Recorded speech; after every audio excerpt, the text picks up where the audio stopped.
ಇದು ಜಾತ್ಯತೀತ ರಾಷ್ಟ್ರ ಅಂತ ಅಂದ್ಕೊಳ್ತೀರಾ? ಇಲ್ಲ, ಜಾತ್ಯತೀತ ರಾಷ್ಟ್ರ ಅಂತ ಸಂವಿಧಾನದಲ್ಲಿ ಇದ್ದರೂ ಸಹಿತ ಈ ಪ್ರತಿಯೊಂದು ರಾಜಕೀಯ ತೀರ್ಮಾನಗಳು ಧರ್ಮ ಮತ್ತು ಜಾತಿಯನ್ನು ಆಧರಿಸಿ ಆಗ್ತವೆ. ಅದು ವಿಪರ್ಯಾಸ.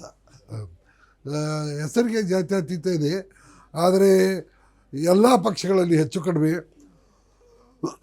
ನನಗನ್ಸಿದ ಮಟ್ಟಿಗೆ ಕಮ್ಯುನಿಸ್ಟ್ ಪಕ್ಷ ಒಂದು ಬಿಟ್ಟು ಇರ್ಬೋದು ಅನಿಸುತ್ತೆ. ಎಲ್ಲ ನಿರ್ಧಾರಗಳು ಜಾತಿ ಮತ್ತು ಧರ್ಮ ಆಧಾರಿತವಾಗೇ ಇದ್ದಾವೆ. ಜಾತಿ ಗಣತಿ ಬಗ್ಗೆ ನಿಮ್ಗೆ ನಂಬಿಕೆ? ಜಾತಿ ಗಣತಿ ಆಗಬೇಕು, ಯಾಕಂದರೆ ನಮ್ಮಲ್ಲಿ ಅಸಮಾನತೆ ಭಾಳಿದೆ. ಯಾಕಂದರೆ ನಮ್ಮ ದೇಶದಲ್ಲಿರ್ತಕ್ಕಂಥ 1% ಜನ ಇವತ್ತು 40% ದೇಶದ ಸಂಪನ್ಮೂಲಗಳು ಅಂದರೆ ಆಸ್ತಿಯ ಒಡೆತನ ಹೊಂದಿದ್ದಾರೆ. ಮತ್ತು ಸಮಾಜದಲ್ಲಿ ಇರ್ತಕ್ಕಂಥ ಕೆಳಗಡೆ ಇರ್ತಕ್ಕಂಥ 60% ಜನರದು ಕೇವಲ 20% ಅವ್ರ ಕಡೆ ಆಸ್ತಿ ಇಲ್ಲ. ಇಂಥ ಪರಿಸ್ಥಿತಿಯಲ್ಲಿ ಆರ್ಥಿಕ ಅಸಮಾನತೆ ಭಾಳಿದೆ. ಮತ್ತು ಗ್ರಾಮೀಣ ಜನರ ಆರ್ಥಿಕ ಪರಿಸ್ಥಿತಿ, ನಗರ ಪ್ರದೇಶದ ಜನರ ಆರ್ಥಿಕ ಪರಿಸ್ಥಿತಿಯಲ್ಲಿ ಅಜಗಜಾಂತರ ಆದಂಥ ಒಂದು ವ್ಯತ್ಯಾಸ ಇದೆ.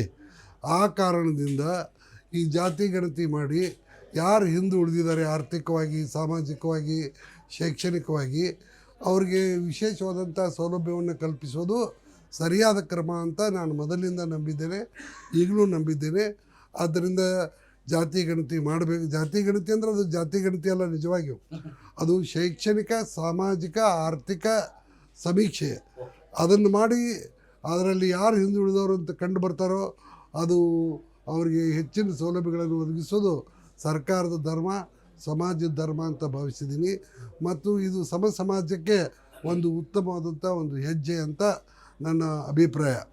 ಈಗ ನೋಡಿ ಏನಿದೆ, ಅದು ಇಷ್ಟೇ, ಎಲ್ಲರೂ ಭಾರತಾಂಬೆಯ ಮಕ್ಕಳು. ಈಗ ಭಾರತಾಂಬೆಗೆ 5 ಜನ ಮಕ್ಕಳದಾರ ತಿಳ್ಕೊಳ್ಳಿ. ಅದರಲ್ಲಿ 2 ಜನ ಭಾಳ ಬಲಹೀನರಿದ್ದಾರೆ, ಅಶಕ್ತರಿದ್ದಾರೆ. ಅವ್ರಿಗೆ ಶಕ್ತಿ ಇಲ್ಲ ಅಂದಾಗ ಅವರೆಲ್ಲರೂ ಒಂದೇ ಪಂಕ್ತಿಯಲ್ಲಿ ಊಟಕ್ಕೆ ಕೂತಾಗ 3 ಜನ ಬಲಶಾಲಿಗಳಿದ್ದಾರೆ, ಒಪ್ಕೊಳ್ಳೋಣ, ಅವ್ರದ್ದೇನು ಪ್ರಾಬ್ಲಮ್ ಇಲ್ಲ. ಇನ್ನಿಬ್ಬರು ಬಲಹೀನರಿದಾರ, ಅಶಕ್ತರಿದಾರ ಅಂತ ತಿಳ್ಕೊಳ್ಳೋಣ. ಆವಾಗ ತಾಯಿ ಏನು ಮಾಡ್ತಾಳೆ, ಅವ್ರಿಗೆ ಒಂದು ಬಾಳೆಹಣ್ಣು ಹೆಚ್ಚಿ ಕೊಡ್ತಾಳೆ, 1-2 ಸೌಟು ತುಪ್ಪ ಹೆಚ್ಚಾಕ್ತಾಳೆ. ಹಾಗೆ ಇದು ಹಿಂದುಳಿದವ್ರಿಗೆ ಅವಕಾಶ ಕಲ್ಪಿಸೋದು ಅಂದರೆ ಇಷ್ಟೇ. ಹಿಂದುಳಿದವರು ಭಾರತ ಮಾತೆಯ ಮಕ್ಕಳು, ಮುಂದುವರೆದವರು ಭಾರತ ಮಾತೆಯ ಮಕ್ಕಳು. ಹಿಂದುಳಿದವ್ರಿಗೆ ಏನಿದೆ, ಒಂದೇ ಪಂಕ್ತಿಯಲ್ಲಿ ತಾಯಿ ಊಟ ಹಾಕುವಾಗ ಯಾರು ಹಿಂದುಳಿದಿರ್ತಾರೆ, 2 ಮಕ್ಕಳು ಹಿಂದುಳಿದಿದ್ರು ಅಂದರೆ ಅವ್ರಿಗೊಂದು 2 ಸೌಟು ತುಪ್ಪ ಹೆಚ್ಚಾಕ್ತಾರೆ ಗಟ್ಟಿಯಾಗಲಿ ಅಂತ, ಅಥವಾ ಅವ್ರಿಗೊಂದು ಬಾಳೆಹಣ್ಣು ಕೊಡ್ತಾಳೆ ಇಬ್ಬರಿಗೂ. ಅದು ಬಲಶಾಲಿಗಳಿಗೆ ಕೊಡಲಿಕ್ಕಿಲ್ಲ. ಇಷ್ಟೇ. ಏನಪ್ಪ ಅಂದರೆ ಭಾರತ ದೇಶದ ಪ್ರತಿಯೊಬ್ಬ ಪ್ರಜೆಯೂ ತಕ್ಕ ಮಟ್ಟಿಗೆ ಬಲಿಷ್ಠ ಆಗಬೇಕು, ಆರೋಗ್ಯವಂತ ಆಗಬೇಕು, ಉತ್ತಮ ಶಿಕ್ಷಣ ಪಡಿಬೇಕು, ಉತ್ತಮ ಜೀವನ ನಡೆಸಬೇಕು, ನೆಮ್ಮದಿಯಿಂದ ಜೀವನ ನಡೆಸುವಂಥ ಆಗಬೇಕು ಅನ್ನೋದೇ ಈ ಪರಿಶಿಷ್ಟ ಜಾತಿ, ಪರಿಶಿಷ್ಟ ಜನಾಂಗ ಮತ್ತು ಹಿಂದುಳಿದವ್ರಿಗೆ ಅವಕಾಶ ಕಲ್ಪಿಸ್ತಕ್ಕಂಥ ಉದ್ದೇಶ. ತಾವು ದೇಶ ಮತ್ತು ರಾಜ್ಯದ ಬಗ್ಗೆ ಸಾಕಷ್ಟು ಒಲವು ಇಟ್ಕೊಂಡಿದ್ದೀರಿ, ಪ್ರೀತಿ ಇಟ್ಕೊಂಡಿದ್ದೀರಿ, ಹಿಂಗಾಗಬೇಕು ಅಂತ ಕನಸು ಕಂಡಿದ್ದೀರಿ. ಆದರೆ ರಾಜಕಾರಣದಲ್ಲಿ ಶಂಕರ್ ಬಿದರಿಯವರು ಫೇಲ್ ಆದ್ರ ಅಥವಾ ಶಂಕರ್ ಬಿದರಿಯವರಿಗೆ ರಾಜಕಾರಣ ಫೇಲ್ ಮಾಡ್ದ? ನಾನು ಫೇಲ್ ಆಗಿದ್ದೀನಿ ಅಂತ ಅನಿಸಲ್ಲ. ಯಾಕಂದರೆ ನಾನೊಂದು ಸ್ವಲ್ಪ ರಾಜಕಾರಣದಲ್ಲಿ ಸ್ವಲ್ಪ ಚಮಚಾಗಿರಬೇಕು.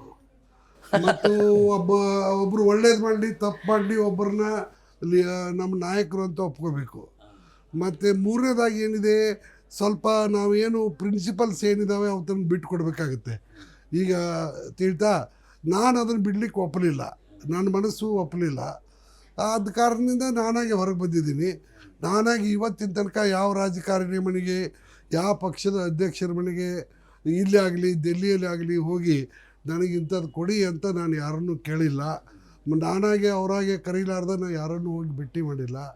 ಯಾಕಂದರೆ ನಾನು ಮೆರಿಟ್ ನೋಡಿ, ನನ್ನ ಕೆಲಸ ನೋಡಿ, ನನಗೆ ರಾಜಕೀಯದಿಂದ ಬಂದಿದ್ದು ಕೆಲಸ ಮಾಡಲಿಕ್ಕೆ ಅವಕಾಶ ಬೇಕಾಗಿತ್ತು ಅಷ್ಟೇ. ನನಗೇನು ಅದರಿಂದ ದುಡ್ಡು ಮಾಡಬೇಕು ಅಥವಾ ಬೇರೆ ಏನಾದರೂ ಮಾಡಬೇಕು ಅಥವಾ ಕ್ರಿಮಿನಲ್ ಕೇಸ್ಗಳಿಂದ ತಪ್ಪಿಸ್ಕೋಬೇಕು ಅಥವಾ ಜೈಲಿನಿಂದ ತಪ್ಪಿಸ್ಕೋಬೇಕು ಅಂತಕ್ಕಂಥ ಉದ್ದೇಶ ಏನೂ ಇರಲಿಲ್ಲ. ನಾನು ಜನರಿಗೆ ಸೇವೆ ಮಾಡೋಕ್ಕೆ ತಯಾರಿದ್ದೆ. ಜನರು ಬೇಡ ಅಂದರೆ ನಾನೇ ಯಾಕೆ ಮಾಡಬೇಕು, ನಾನೇ ಯಾಕೆ ಮೈ ಮೇಲೆ ಬಿದ್ದು ಮಾಡಬೇಕು? ಅವ್ರಿಗೆ ಯಾರು ಇಷ್ಟ ಅದಾರೋ ಅವರವರು ಅತ್ಯಂತ ಸಂತುಲಿತರಾಗಿದ್ದಾರೆ, ಅವರವರು ಒಳ್ಳೆಯ ರ್ಯಾಪೋರ್ಟ್ ಇದೆ ಈಗಿರೋ ಲೀಡರ್ಶಿಪ್ಪಿಗೆ ಮತ್ತು ಜನರಿಗೆ. ಅವ್ರವ್ರ ಕಡೆಯಿಂದ ಅವ್ರು ಮಾಡಿಸ್ಕೊಳ್ಳಿ.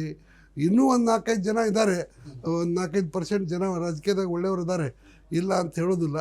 ಇನ್ನೊಂದು ಸ್ವಲ್ಪ ದಿವಸದಲ್ಲಿ ಅವರು ಮಾಯ ಆಗ್ತಾರೆ. ಈಗ ಒಂದೊಮ್ಮೆ ಶಂಕರ್ ಬಿದ್ರಿ ಅವರ ಸಲಹೆ ಸಹಕಾರ ಬೇಕು ಒಂದು ಉತ್ತಮ ಆಡಳಿತಕ್ಕೆ ಅಂತ ಕರೆದ್ರೆ ಹಾಂ, ಏನು ಹೇಳ್ತೀರಿ? ಆ ರೀತಿ 2 ಸಲ ಕರೆದ್ರು. ಬಟ್ ನನಗೆ ಮೂಲಭೂತವಾಗಿ ಅವ್ರು ಎಂಥವ್ರು ಅದಾರಂತ ನನಗೆ ಗೊತ್ತಿತ್ತು.